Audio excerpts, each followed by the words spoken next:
Looking for a reliable VPN? Securely access apps, websites, entertainment, and more with NordVPN. With over 5,100 servers worldwide, all your data stays safe behind a wall of next-generation encryption. Work, browse, or use social media platforms safely. All at a price you can afford. Get NordVPN today. Today's episode is called, For the Birds. The Cannonball must temporarily cease operations. A bird has established a nest in the train smokestack. Needless to say, Homer Bedloe tries to turn the situation to his advantage. Original air date, February 23, 1965.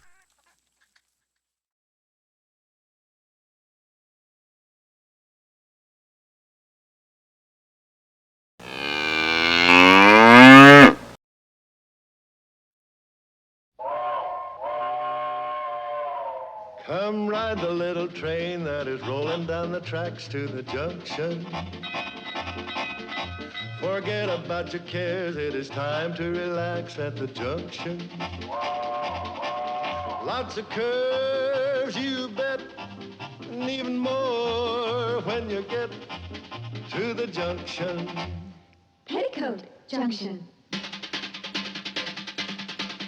There's a little hotel called the Shady Rest at the junction. Petticoat Junction. It is run by Kate, come and be her guest at the junction.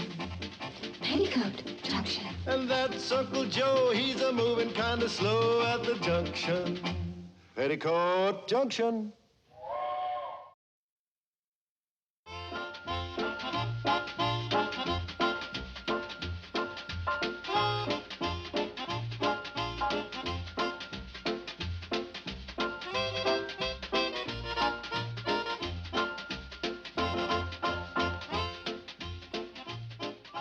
Bird dog had a choice of being a pointer or a retriever.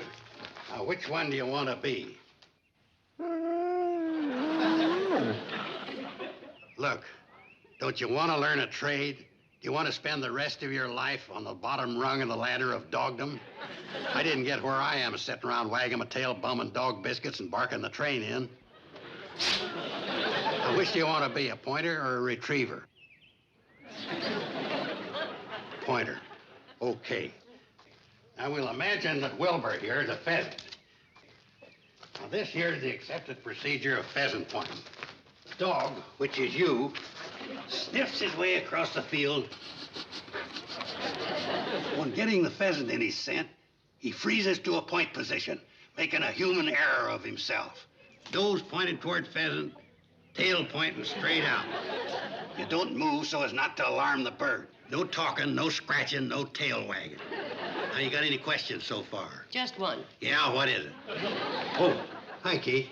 Would you mind telling me what you're doing? I'm just trying to teach Bird Brain here to be a bird dog. Uncle Joe, I thought I asked you to get the handcar and to go into Hooterville and find out where the Cannonball's been all day. Ah, there's nothing wrong with it. Well, maybe they had a wreck. Goes too slow for a worthwhile one. Well, maybe the wheels went off the track. Wheels always roll right back on the Well, track. something happened to it, and I'd like to find out. Now, will you please put the handcar on the tracks, and let's take a run into Hooterville? What about the hunting lesson? Well, the dog will give it to you when we get back.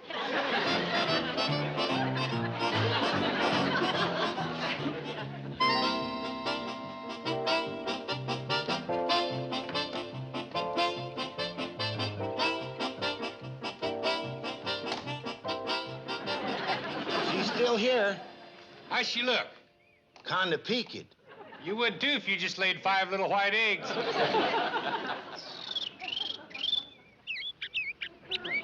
You think we ought to give her a blanket or something? Boy, she don't need a blanket. How about a magazine to pass the time? Leave her alone. Okay. If you want anything, just chirp.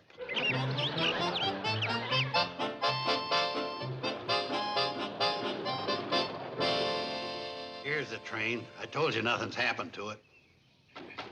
What's that ladder leaning against it for? Probably to keep the engine from tipping over. Floyd! Charlie! What are you doing? A All the dumb mongrels. You ain't supposed to point words.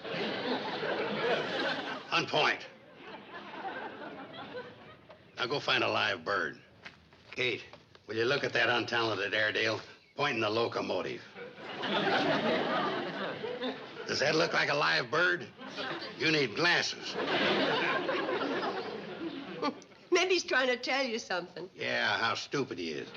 If I ever take him hunting with me, don't count on one of us coming back. He's a bad shot, too? Put me down. Come on, Doc. Here you let go of me. Hi, Kate. Well, hi. Somebody sick? Yes, these two right here. They want me to make a house call on a bird. Huh? Kate, guess what's on the smokestack? A condemned notice? There is not. There's a nest with 5 little white eggs in it. What? Me and Charlie's gonna be fathers.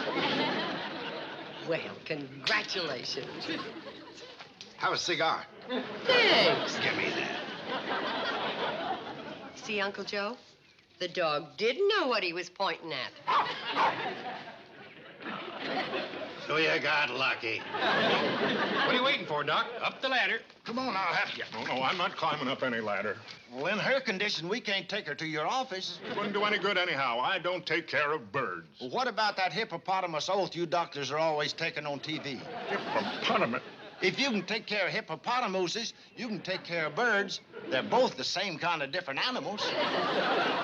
You must be referring to the Hippocratic oath. Hippocratic. Well, whatever he's referring to, you ought to live up to it. Or else turn in your TV set. You're a disgrace to it.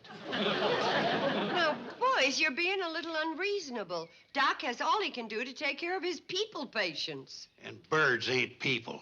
They are to other birds. And why does a bird need a doctor anyway? No kids of mine's going to be born into this world unattended. If she just laid her eggs today, they won't hatch for more than 2 weeks. Are you the doctor in this case? No. Then mind your own business. Simmer down. Fellas, I'm surprised at you. Doc has never refused to take care of anyone or anything as long as they need taken care of. We're sorry, Doc. I guess we was a little edgy. Yeah, it was quite a shock to go out for lunch a bachelor and come back a father. I guess it would be. Case of emergency, let me know. I'll get here just as fast as I can. Thanks, Doc. Hippopotamus oath. Hip. I don't see why in heck I didn't go into my father's feed store. You see, everything's gonna be fine. Yeah, we'll get that bird nest out of there and you can run us back out home. We're not running the train. What? It's going to stay right here until we hear the patter of little feet.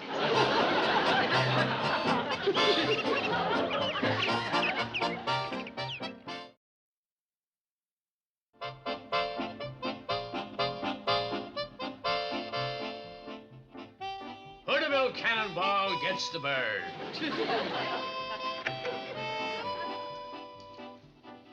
Morning, Mr. Bedloe.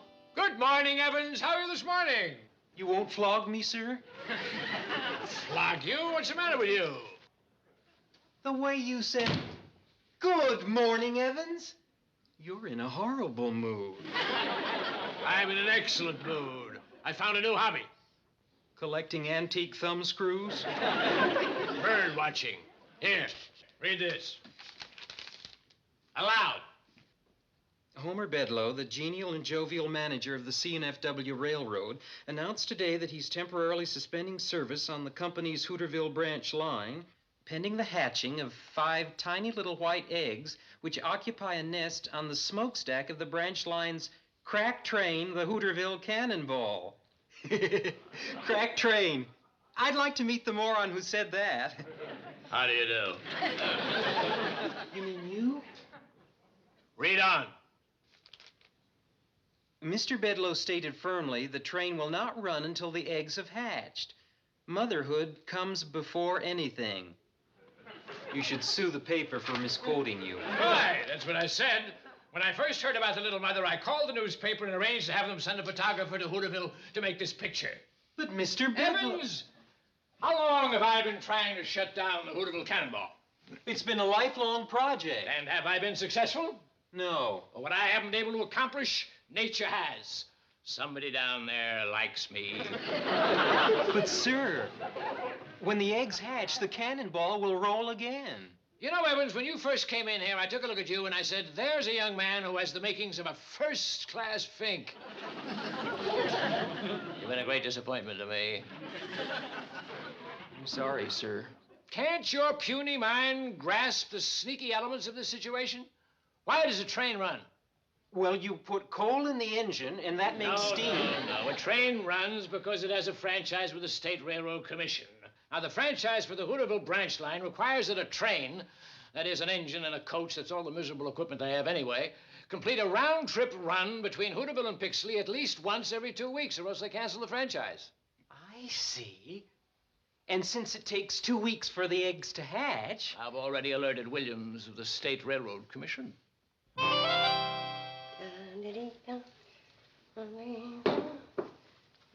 Hi, Mom. Oh, what's your hurry? Well, Billy Joe's typing up my English homework, and I have to look up a word in the dictionary. Thanks. I'll bring it right back. Betty Joe. Oh, my goodness. Oh.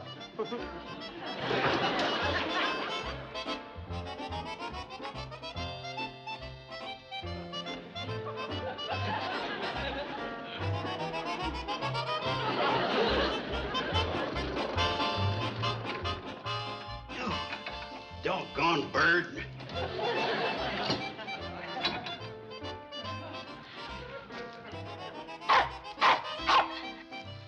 You drag it up. I can't bend over.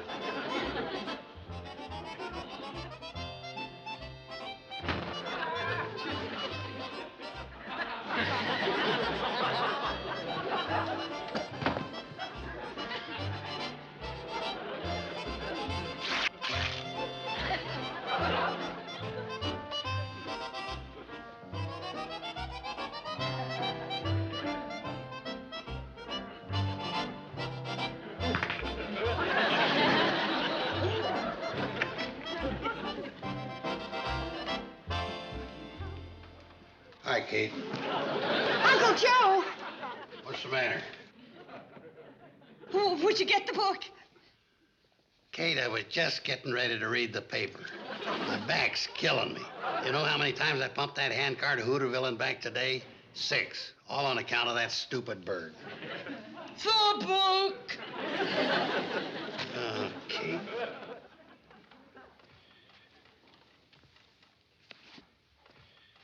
"50 exercises to do at home. You ought to do the easy ones first, Kate." Hi, Uncle Joe. Hi, honey. Thanks, Mom. Those exercises will do you a lot of good.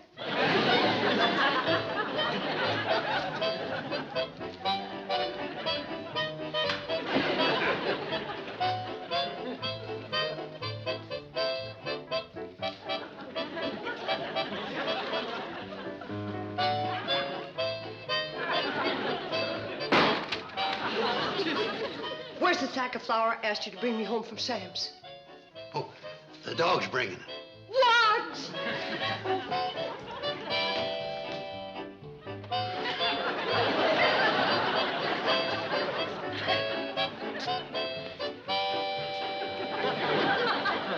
For heaven's sakes. Well, after pumping that handcar, I couldn't bend to pick it up. Uncle Joe. It's the bird's fault, and Charlie and Floyd's. They should know better than to go away and leave that smokestack unguarded with the air full of flying motherhood. I don't see why they're so set against moving that nest. You can't. If you did, the mother bird would abandon the eggs. Well, if she don't care for them, why should we?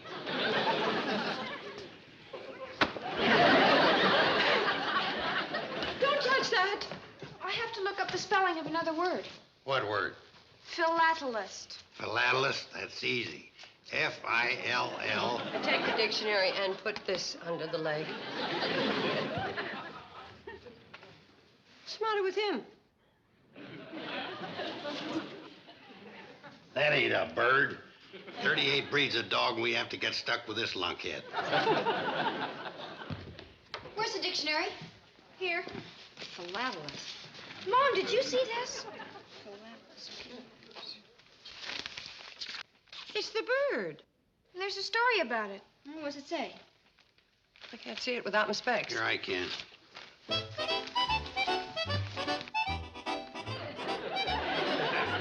It says Homer Bedloe is shutting down the branch line to give the eggs a chance to hatch. He's also in favor of motherhood. That doesn't sound like Mr. Bedloe. It's more like Homer to have the bird arrested for trespassing on railroad property. Yeah. Or he's up to something. Yeah, but what? The usual. Shutting down the branch line forever and putting the Shady Rest out of business. Same suspicious Mrs. Bradley, eh? Homer Bedloe.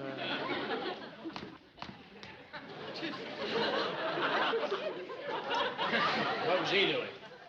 Pointing out a vulture. Bradley, how are you? Girls? We were fine till you walked in. Now, Betty Joe, there's no need to be impolite to Mr. Bedloe. Uncle Joe and I'll take care of that. Now, what do you want here, Homer? A room. We're all full up. Since when? Since you said you wanted a room. Since the railroad isn't running, I don't see why you're oversupplied with guests. Well, the only one available is $700 a night. That's without towels and bathroom privilege.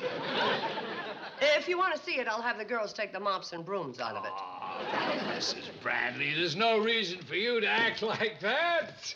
I didn't come down here to do you any harm. Who did you come down here to do harm to? The birds and her eggs. What have you got up your sleeve, Mr. Bedloe? Nothing. It just isn't like you to be in favor of motherhood. Well, why not? I had a mother once myself. Did she ever come forward and admit it? Now, look here, Carson. I won't take that from you. Homer, we've been playing dirty pool for years, and it just comes very hard for me to swallow this story you put in the paper. It does, huh? Yes, it does. Now, would you believe it if I told you I don't care a hoot for that bird or her little eggs? Yes, I would. Well, I admit it.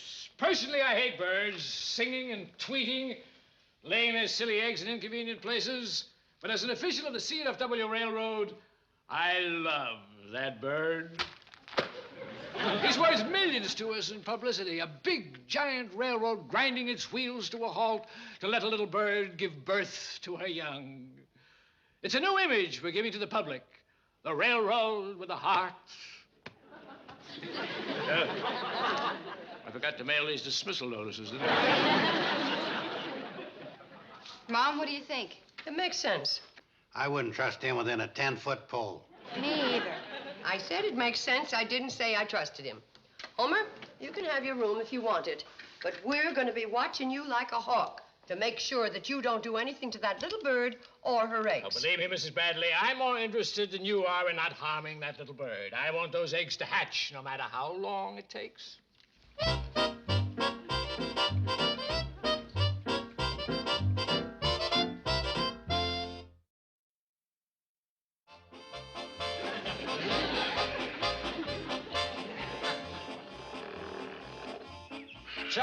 Charlie!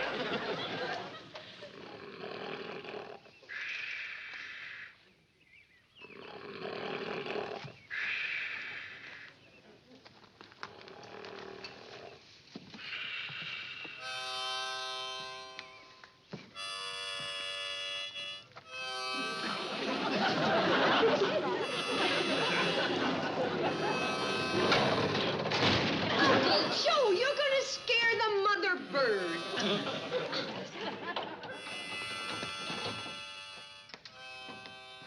Hi, Kate. Hi, Joe. Hi, Floyd. What is that? Charlie.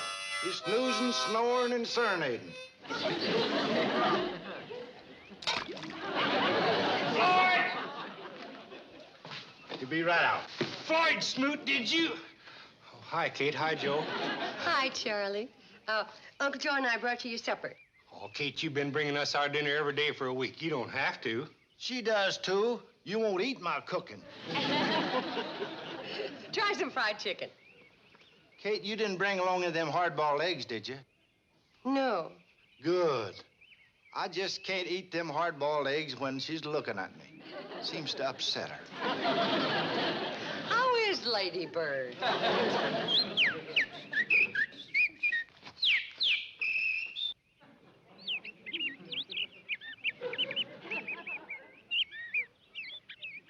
says she's fine. Has Bedloe been around here today? Yeah, twice. Did he try anything? No, he just straightened that sign he put up and told us not to worry about the train not running. Beats us, Kate. Me too. But one thing you can be sure of. Homer Bedloe has some dirty scheme cooking in that double-dealing mind of his. Come out here. I don't want to be overheard in there. Bedloe, if you're using the State Railroad Commission to do your dirty work, I'm doing the Railroad Commission a great service. You should have canceled the franchise of the Cannonball years ago. Bedloe, there's nothing the matter with that little train. I don't think you have any right to try to... You're a public official. You're not paid to think. Now, the terms of the franchise are crystal clear. That train must make a round trip once every 2 weeks. 1 week has passed and it hasn't moved. Another week and it'll never move.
Back to work, Mama. Oh, Betty Jo, look out. What's the verdict, Doc? Oh, about 8 or 9 more days, I'd say. Kate? Too long. They gotta be out and peeping in 7. Isn't there any way you can hurry them? Betty Jo, I've been doctoring for a long while, and there's one thing I've learned for sure. Whether it's a baby bird, a baby chick, a baby pig, or a baby, you can't hurry them into this world. Then I guess this is the end of the Cannonball. Why don't we just move the nest? That'll be the end of the birds. Well, which is more important, the birds or the train? That's for Charlie and Floyd to decide. Well, the train's mighty important to us. Yeah, but so's our family. We still got a whole week to wait before next Tuesday. Maybe by then. Yeah. Come on, little mother. Get hot.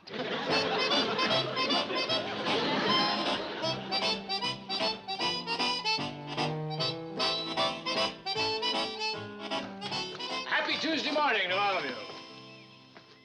I take it there hasn't been any action, eh? Oh, you needn't feel so badly. In another month's time, the rails will be gone, and there'll be nothing left of the branch line except a weed-covered roadbed from here to Pixley. But think of how it'll beautify the countryside. I'm sorry, folks. There's nothing to be sorry about. It's their own silly sentimentality that made it possible for my evil plan to triumph. Love that bird. Mr. Williams, isn't there anything you can do? I'd bend over backwards to help. There's no way out. The franchise clearly states that an engine and coach has to make a round-trip run from here to Pixley every 2 weeks. 2 weeks will be up in less than 6 hours. An engine and coach, huh? That's right, Mrs. Bradley. Mr. Williams, start bending. How much time we got, Mr. Williams? Just about a minute. Love that little bird. They've got to make it. Here they come!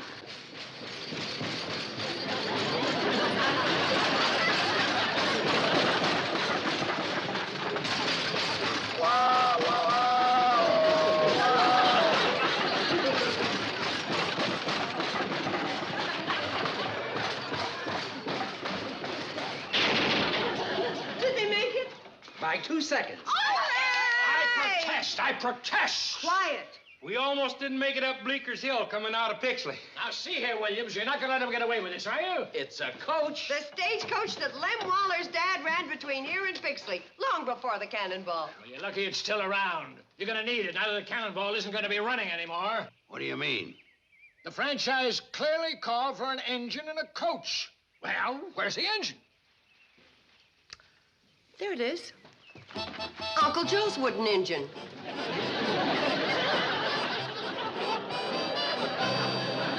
Okay, Mr. Williams? It's all right with me. Now, see here, Williams, I'm going to call the governor. Yes. And while you're doing that, I'll call the newspapers and tell them the truth about the C&FW, the railroad with a heart of stone. Well, you can't do that. They'll fire me. I'll lose my pension. Nice engine and coach, isn't it? Nicest engine I ever saw. Love that bird? Love that bird. Mom, quick, call the doctor.